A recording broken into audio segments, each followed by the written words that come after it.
الحمد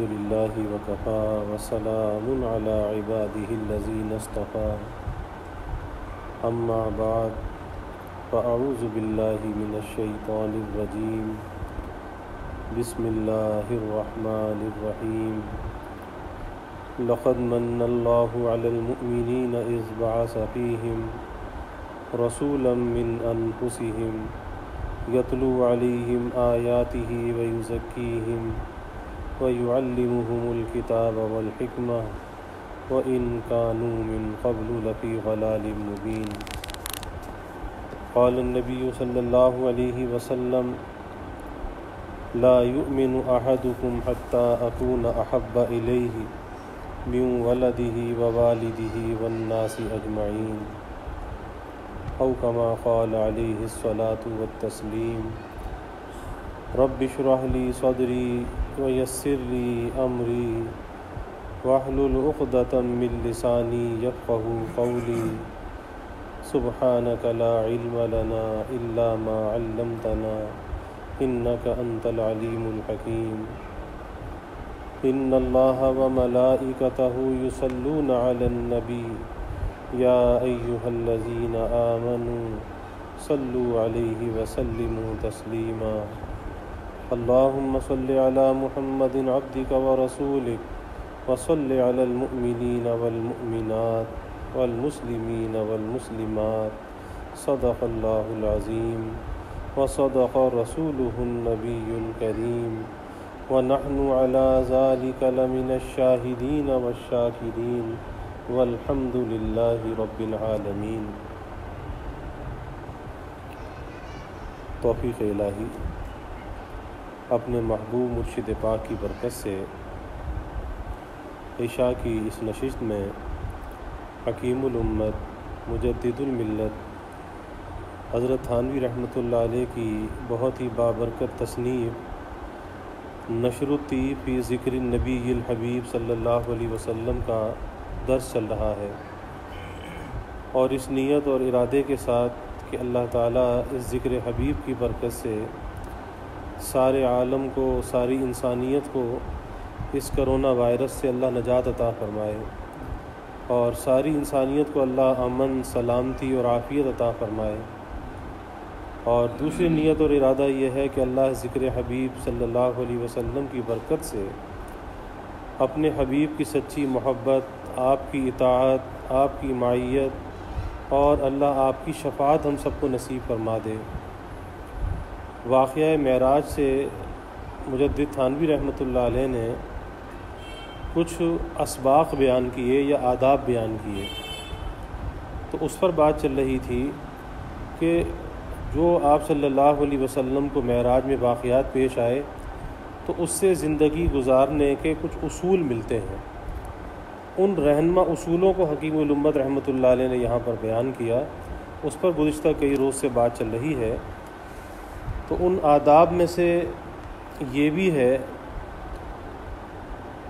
کہ حضرت موسیٰ علیہ السلام نے آپ کو تخفیف صلاۃ کی درخواست کی کہ آپ اللہ کے پاس جائیے اور اللہ تعالیٰ سے نمازوں میں تخفیف کی درخواست کیجیے، کیونکہ جب اللہ تعالیٰ سے ملاقات ہوئی، اللہ کی زیارت ہوئی، تو پھر آپ کو 50 نمازیں وہ آپ کی امت پر فرض کی گئیں، تو 50 نمازوں کا تحفہ لے کر آپ واپس لوٹے۔ تو جب موسیٰ علیہ السلام سے ملاقات ہوئی، موسیٰ علیہ السلام نے پوچھا کہ اللہ کی طرف سے کیا حکم فرض ہوا؟ کہا 50 نمازیں ملی۔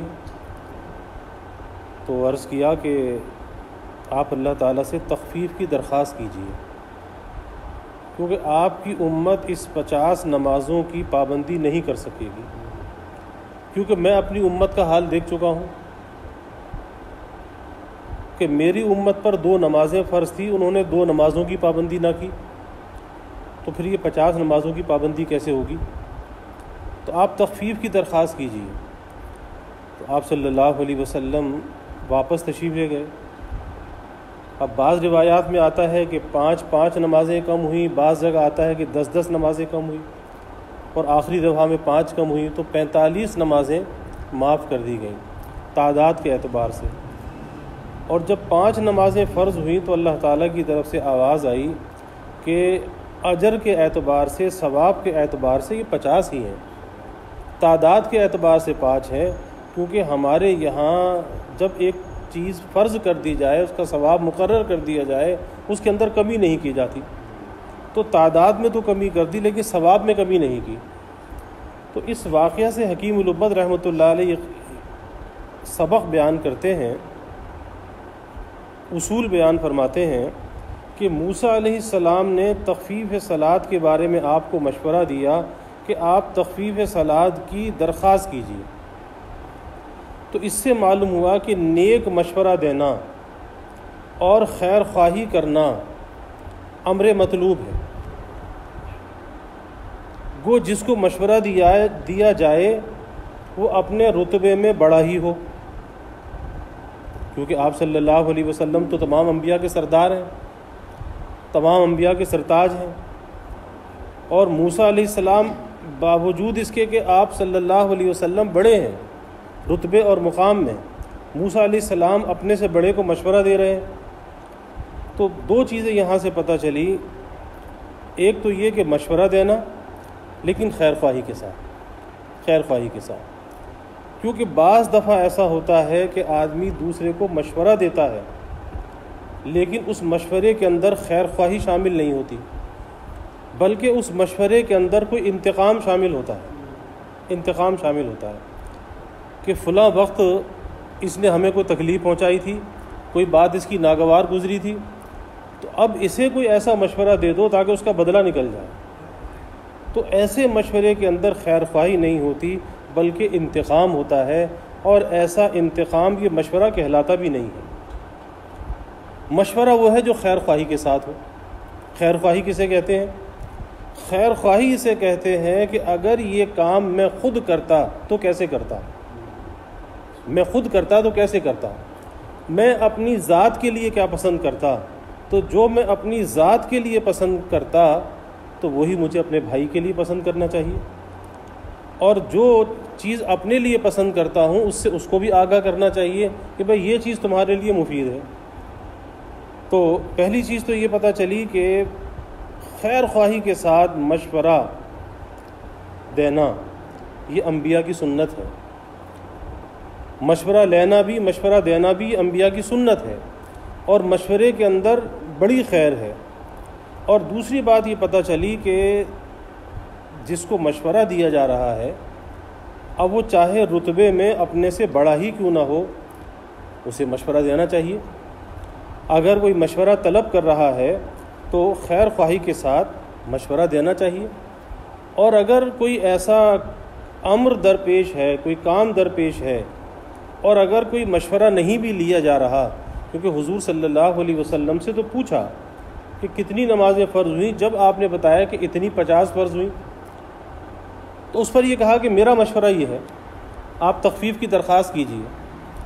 تو کبھی ایسا بھی ہوتا ہے کہ چھوٹے کے ذہن میں اگر کوئی ایسی بات آتی ہے تو اسے ادب کے ساتھ اپنے بڑے کے سامنے اس بات کو پیش کر دینا چاہیے کہ جی میری ناقص رائے تو یہ ہے، میرے ذہن میں تو یہ بات آتی ہے، اب آگے جس چیز کو آپ کا دل قبول کرے آپ وہ کام کر لیں۔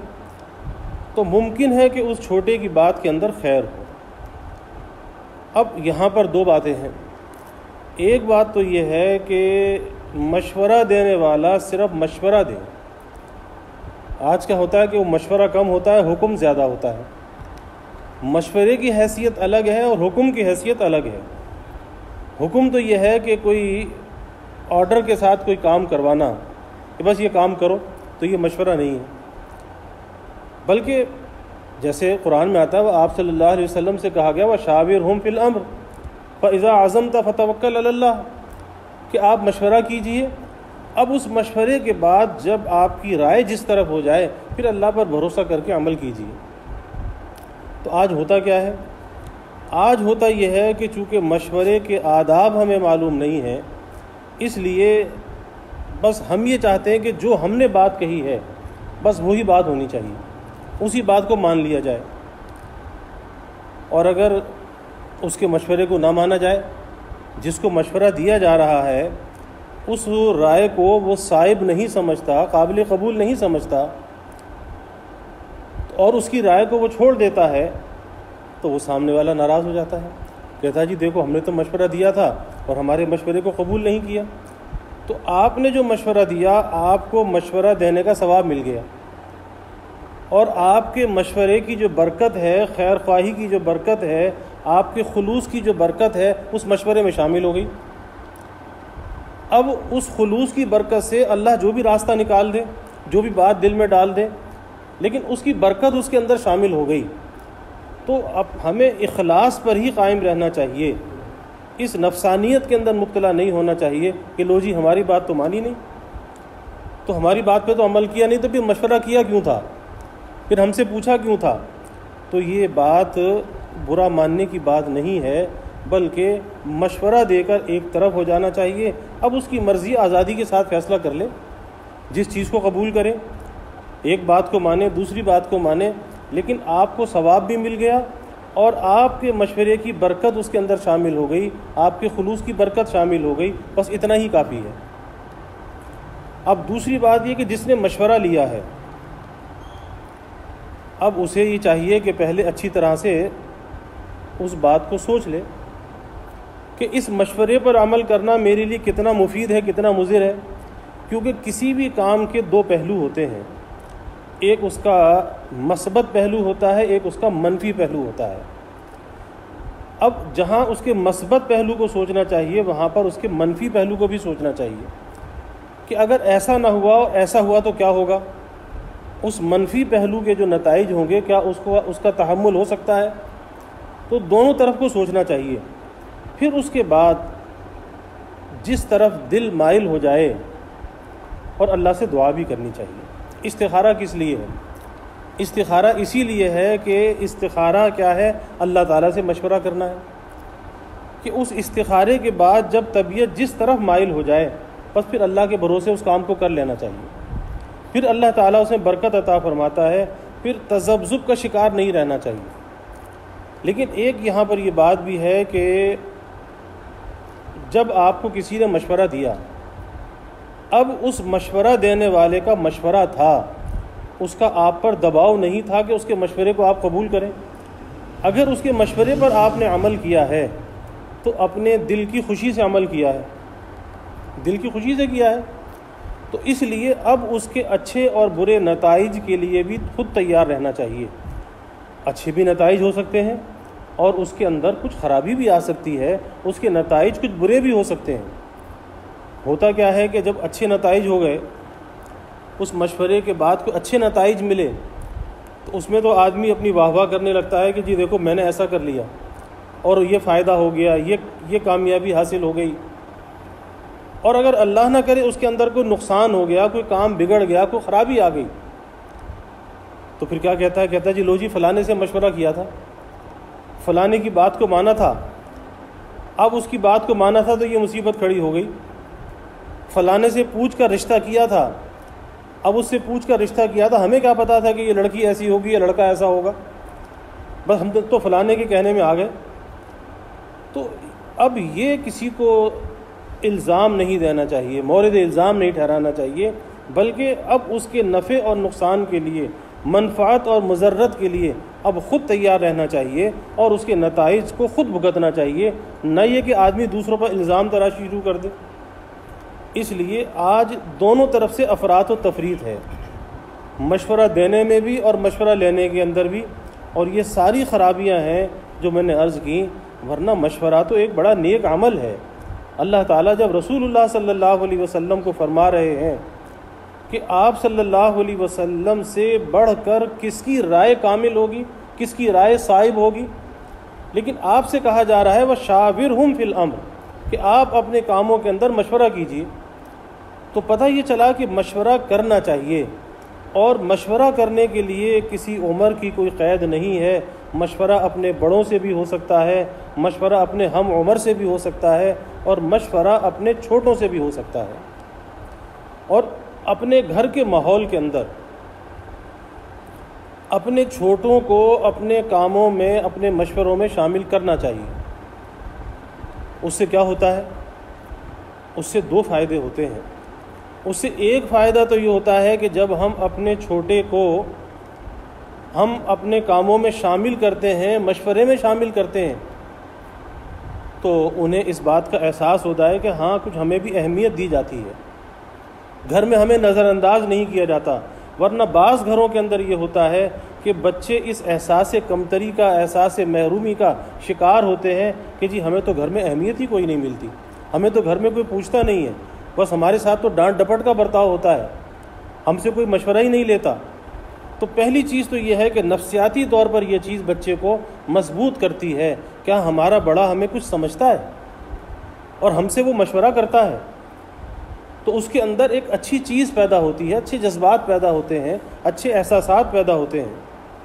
اور دوسری بات یہ ہے کہ اس کے تجربات کے اندر اضافہ ہوتا ہے، اس کا دماغ چلتا ہے نا، جب اس سے کسی بات کے بارے میں پوچھا جائے کہ آپ کا دماغ اس بارے میں کیا کہتا ہے، آپ کے ذہن میں کیا بات آتی ہے، تو جب آدمی اپنی ذہنی صلاحیتوں کو استعمال کرتا ہے، آج اگر وہ کچھ کم درجے کی بات کرے گا کچھ، لیکن کل وہ بہتر بھی بات کرے گا، تو جب آدمی اپنی ذہنی صلاحیتوں کو استعمال کرتا ہے اور اپنے چھوٹوں کی صلاحیتوں کو استعمال کروانا چاہیے، تو ان کی صلاحیتوں کے اندر نکھار پیدا ہوتا ہے، ان کے اندر ایک مضبوطی پیدا ہوتی ہے۔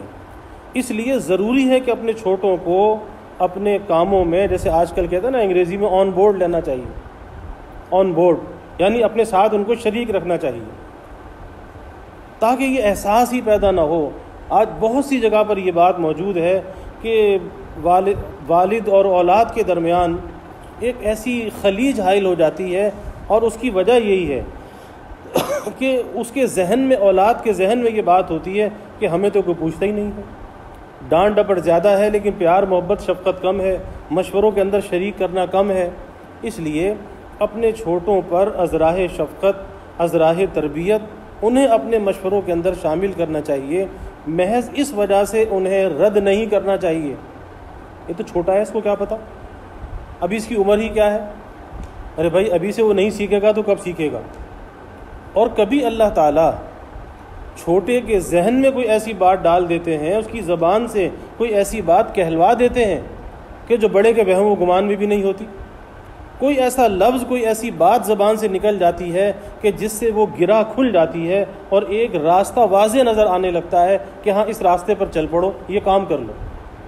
تو اللہ تعالیٰ کی طرف سے ہوتا ہے کہ خود آدمی اپنے آپ کے لیے دعویٰ نہیں کر سکتا کہ میں ہی عقل کل ہوں اور میں ہی سب کچھ صحیح کر سکتا ہوں۔ ممکن ہے کہ چھوٹا کوئی صحیح بات کر دے، ممکن ہے کہ بیوی کوئی صحیح بات کر دے، والدین سے مشورہ کرے، اولاد ہے تو بڑوں سے مشورہ کرے، لیکن مشورہ ضرور کرنا چاہیے۔ اور ایک چیز جو یہاں سے پتہ چلی کہ یہ دیکھ لے کہ مشورہ دینے والا مخلص بھی ہے یا نہیں ہے، مخلص ہونا چاہیے، خلوص اس کے اندر ہونا چاہیے، ہر کس و ناقص سے مشورہ نہیں کرنا چاہیے۔ اور کیونکہ مشورہ کس لیے کیا جاتا ہے کہ کوئی اپنی راز کی بات ہے، کوئی کام ہے، اس کے بارے میں کوئی کاروبار ہے، کوئی ملازمت ہے، کوئی رشتہ ہے، اس قسم کی چیزوں کو، مکان لینا ہے، کوئی بیچنا ہے، اس قسم کی چیزوں میں آدمی مشورہ کرتا ہے، تو یہ دیکھ لینا چاہیے کہ اس کے اندر خلوص بھی ہے یا نہیں ہے۔ ایسے واقعات بھی ہوتے ہیں کہ ایک صاحب نے کسی سے مشورہ کیا کہ بھئی وہ فلاں مکان بک رہا ہے، تو آپ کا کیا مشورہ ہے کہ مکان خرید لوں؟ اس نے کہا رہے یہ مکان مت خریدنا، یہاں تو یہ خرابی ہے، یہ خرابی ہے۔ اب اس کو تو ہٹا دیا اور خود وہ مکان خرید لیا، تو اب یہ کیا ہے؟ یہ خلوص نہیں ہے، خلوص نہیں ہے۔ تو یہ بھی دیکھ لینا چاہیے کہ وہ مشورہ دینے کا اہل بھی ہے یا نہیں، اور اس کے اندر خلوص بھی ہے یا نہیں۔ اگر اس کے اندر خلوص ہے، ہمدردی ہے، للہیت ہے، تو پھر مشورہ ضرور کرنا چاہیے۔ تو یہاں سے یہ بات پتہ چلی، حکیم الامت حضرت تھانوی رحمۃ اللہ علیہ نے اس سے ایک سبق یہ بیان کیا کہ حضرت موسیٰ علیہ السلام نے آپ کو مشورہ دیا، باوجود اس کے کہ آپ صلی اللہ علیہ وسلم کا رتبہ بڑا ہے، لیکن اس کے باوجود مشورہ دیا۔ تو اگر کوئی چھوٹا یہ دیکھے کہ بڑے کو اس کام کے اندر نقصان ہوگا، بعض دفعہ ہوتی ہے کہ چھوٹے کی نظر وہاں چلی جاتی ہے جہاں بڑے کی نظر نہیں ہوتی، کیونکہ موسیٰ علیہ السلام تو اپنی امت کو بھگت چکے تھے، دیکھ چکے تھے کہ امت کا برتاؤ کیسا ہے، کیا ہے، تو اس لیے خیر خواہی کے ساتھ یہ عرض کیا کہ میں تو اپنی امت کو بھگت چکا ہوں، لیکن آپ کا ابھی اتنا واسطہ امت سے نہیں پڑا، اس لیے مشورہ یہ ہے کہ آپ جا کے تخفیف کی درخواست پیش کیجیے، اللہ کے سامنے عرض کیجیے کہ اس میں تخفیف کر دی جائے، کمی کر دی جائے۔ تو موسیٰ علیہ السلام نے باوجود چھوٹا ہونے کے مشورہ دیا، اس لیے چھوٹے کے ذہن میں اگر کوئی بات آئے، اپنے سے بڑے کے سامنے اسے ادب کے ساتھ عرض کر دینا چاہیے کہ میرے ذہن میں یہ بات آتی ہے، آگے آپ کی مرضی ہے، آپ قبول کریں یا نہ کریں، لیکن ایک مشورتاً یہ بات ہے، خلوص کے ساتھ، نرمی کے ساتھ، محبت کے ساتھ بات کہہ دینی چاہیے، اور بات کہنے کے لیے صحیح انداز اور صحیح الفاظ کو اختیار کرنا چاہیے۔ اور ہمیشہ ایک چیز اور بھی ہے کہ ہمیشہ کوئی بھی بات، کوئی مشورہ کرنے کے بعد، کوئی کلام کرنے کے بعد پھر اپنے الفاظ کو تولنا ضرور چاہیے کہ کیا اس سے بہتر میں اپنے معافی ضمیر کو ادا کر سکتا تھا، اس سے بہتر میں الفاظ کا چناؤ کر سکتا تھا۔ تو جب آدمی اپنے بارے میں یہ سوچتا ہے کہ اس سے بہتر بھی میں اور یقیناً کر سکتا ہے، کیونکہ سیکھنے کا عمل ایسا ہے کہ یہ سیکھنے کے عمل کی کوئی انتہا نہیں ہے، اور یہ سیکھنے کا عمل موت تک جاری رہتا ہے۔ کوئی آدمی موت تک اس بات کا دعویٰ نہیں کر سکتا کہ مجھے اب کچھ سیکھنے کی ضرورت نہیں ہے، ساری زندگی آدمی سیکھنے کے عمل سے گزرتا ہے۔ اس لیے کبھی اپنے کو اس بارے میں مستغنی نہیں سمجھنا چاہیے کہ مجھے کچھ ضرورت نہیں ہے، ارے بھائی ضرورت ہے۔ اس لیے ہر کام اور کلام کے بعد، ملاقات کے بعد سوچنا ضرور چاہیے کہ اس میں کچھ کمی ضرور رہ گئی، اس کمی کو تلاش کرنا چاہیے تاکہ اگلا کلام، اگلی ملاقات، اگلی نشست و برخاست اس سے بہتر ہو، پھر اس سے بہتر ہو، اور اس طرح سے آدمی کی صلاحیتیں نکھرتی چلی جاتی ہیں، اور اندر سے وہ آدمی گویا کہ پالش ہوتا چلا جاتا ہے، اور پھر وہ کیفیت ہو جاتی ہے کہ الفاظ اس طرح سے نکلتے ہیں کہ جیسے زبان سے موتی نکل رہے ہیں، اور لوگ ان باتوں کو سن کر اتنے محظوظ ہوتے ہیں کہ جس سے انسان کی طبیعت میں ایک لطف، ایک نشاط اور ایک فرحت محسوس ہوتی ہے۔ بعض لوگوں کی گفتگو ایسی ہوتی ہے کہ انسان کے اندر ایک دم سے انشراح پیدا کر دیتی ہے، بعض لوگوں کی گفتگو ایسی ہوتی ہے کہ انقباض پیدا کر دیتی ہے، لیکن وہ انشراح والی گفتگو کس کی ہوتی ہے کہ جو اپنی خامیوں سے سیکھ کر اپنی درستی کا اہتمام کرتا ہے۔ تو اللہ تعالیٰ سے دعا بھی کرنی چاہیے کہ اللہ تعالیٰ ہمیں ان اسباق پر عمل کرنے کی توفیق عطا فرمائے۔ یا رب صلی وسلم دائما ابدا علی حبیبک خیر الخلق کلہم وآخر دعوانا ان الحمد للہ رب العالمین۔ الحمد للہ رب العالمین والعاقبۃ للمتقین والصلاة والسلام علی اشرف الانبیاء والمرسلین۔ اللہم صل علی سیدنا و مولانا محمد وعلی آل سیدنا و مولانا محمد صلاۃ تنجینا بها من جمیع الاحوال والآفات وتقضی لنا بها جمیع الحاجات وتطہرنا بها من جمیع السیئات وترفعنا بها عندك اعلی الدرجات وتبلغنا بها اقصى الغایات من جمیع الخیرات فی الحیاة وبعد الممات إنك على كل شيء قدير۔ اللهم رب الحل والحرم ورب المشعر الحرام ورب البيت الحرام ورب الركن والمقام، أبلغ لروح سيدنا ومولانا محمد منا السلام۔ ربنا آتنا في الدنيا حسنة وفي الآخرة حسنة وقنا عذاب النار۔ ربنا أتمم لنا نورنا واغفر لنا إنك على كل شيء قدير۔ ربنا ظلمنا أنفسنا وإن لم تغفر لنا وترحمنا لنكونن من الخاسرين۔ اللهم أعنا على ذكرك وشكرك وحسن عبادتك۔ اللهم إنا نعوذ بك من جهد البلاء ودرك الشقاء وسوء القضاء وشماتة الأعداء۔ اللهم إنا نعوذ بك من زوال نعمتك وتحول عافيتك وفجاءة نقمتك وجميع سخطك اللهم ارزقنا حبك وحب حبيبك صلى الله عليه وسلم. اللهم ارزقنا حبك وحب من يحبك وحب عمل يقرب إلى حبك.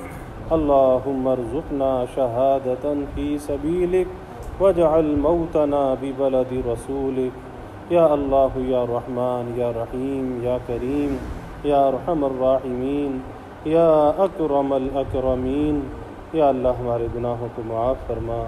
یا اللہ ہماری خطایا سے درگزر فرما. یا اللہ اپنی محبت معرفت عطا فرما. اپنی رضا والی زندگی یا اللہ نصیب فرما. یا اللہ اپنے رضا والے کاموں کی توفیق عطا فرما. یا اللہ ذکر حبیب صلی اللہ علیہ وسلم کی کامل برکات ہمیں نصیب فرما. یا اللہ ذکر حبیب کے انوار سے ہمارے قلوب کو معمور و منور فرما. اے اللہ ہمارے دلوں کی قساوتوں کو ظلمتوں کو دور فرما. آپ کی سچی محبت ہمارے دلوں میں پیدا فرما. یا اللہ آپ کے کامل اتباع کی ہمیں توفیق عطا فرما. آپ کی معیت بھی نصیب فرما. یا اللہ آپ کی شفاعت بھی ہمیں نصیب فرما. آپ کی غلامی میں یا اللہ جینے اور مرنے کی توفیق عطا فرما. یا اللہ ظاہری باطنی ہر قسمی ترقیات عطا فرما. دلوں کے نیک ارادوں کو آرزوؤں کو تمناؤں کو از غیب پورا فرما. یا اللہ ذکر حبیب کی برکت سے سارے عالم سے اس کرونا وائرس کو یا اللہ سے نجات عطا فرما. ساری انسانیت کو یا اللہ امن عافیت اور سلامتی عطا فرما. یا اللہ ہم کمزور ہیں ضعیف ہیں کسی امتحان اور آزمائش کے قابل نہیں. اے اللہ تو اپنے فضل کا معاملہ فرما. عفو درگزر کا معاملہ فرما. یا اللہ اس وبا سے ساری انسانیت کی حفاظت فرما. امت مسلمہ کی حفاظت فرما. اے اللہ ہمارے ملک کی حفاظت فرما. حرمین شریفین کی حفاظت فرما. اے اللہ ہمارے محلے اور بستیوں کی حفاظت فرما. یا اللہ جو متاثرین ہیں یا اللہ انہیں صحت اور عافیت عطا فرما. اے اللہ آپ کے سوا کوئی شفا دینے والا نہیں. اے اللہ تو اپنے خاص فضل کا معاملہ فرما. یا اللہ صحت اور عافیت عطا فرما.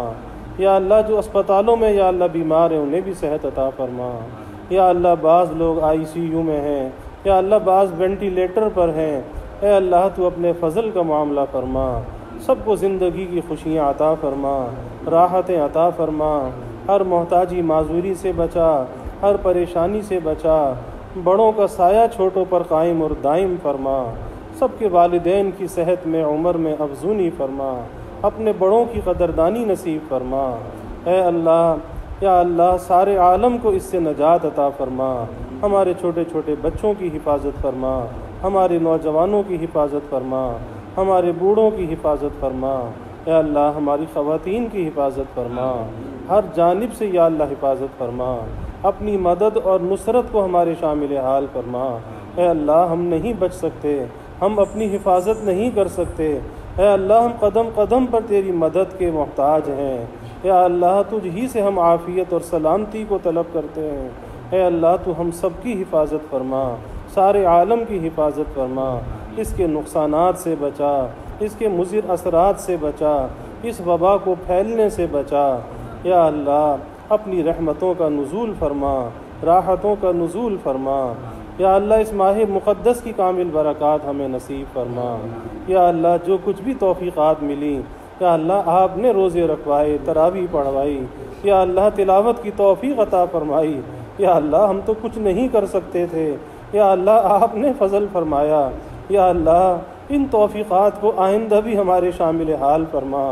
اور جو کچھ یا ہم نے یا اللہ جو روزے رکھے تراویح پڑھی جو کچھ بھی یا اللہ نیکی کا اہتمام کیا یقیناً ہم سے حق ادا نہ ہوا. یا اللہ ہم سے کوتاہی ہوئی ہماری کوتاہیوں کو معاف فرما. اس کو آخرت کے لیے ذخیرہ بنا. نجات کا ذریعہ بنا. ان مغفرت والے ایام میں یا اللہ ہماری مغفرت فرما. یا اللہ ایک ایک لمحے کی قدردانی نصیب فرما. اس ماہ مقدس کی برکات سے فیوزات سے انوار اور تجلیات سے یا اللہ ہمارے دلوں کو معمور و منور فرما. ہمارے گھروں کو معمور و منور فرما. یا اللہ سب کے علم میں عمل میں رزق میں خیر و برکت عطا فرما. یا اللہ کسی کو مخلوق کا محتاج نہ بنا. اے اللہ لوگ بے روزگار ہیں پریشان ہیں. یا اللہ بے سر و سامانی کا عالم ہے. اے اللہ تو سب کی کفالت فرما، سب کی ضروریات کو پورا فرما۔ اے اللہ تو ہی سب کا کفیل ہو جا۔ اے اللہ مخلوق کے آگے سوال کی ذلت سے بچا۔ اے اللہ سب کی عزت نفس کی حفاظت فرما، سب کے سفید پوشی کے بھرم کو قائم فرما۔ یا اللہ ذلت سے بچا، رسوائی سے بچا، عزت آبرو کی یا اللہ حفاظت فرما۔ یا اللہ تو اپنی مدد اور نصرت کو شامل حال فرما۔ ہمارے ملک پر یا اللہ اپنی رحمتوں کا نزول فرما۔ اس ملک کے حق میں خیر کے فیصلے فرما، خیر کو غالب فرما۔ یا اللہ ساری دنیا پر رحمتوں کا نزول فرما۔ یا اللہ ان زحمتوں سے نجات عطا فرما، عافیت عطا فرما، راحت اور خوشیاں عطا فرما۔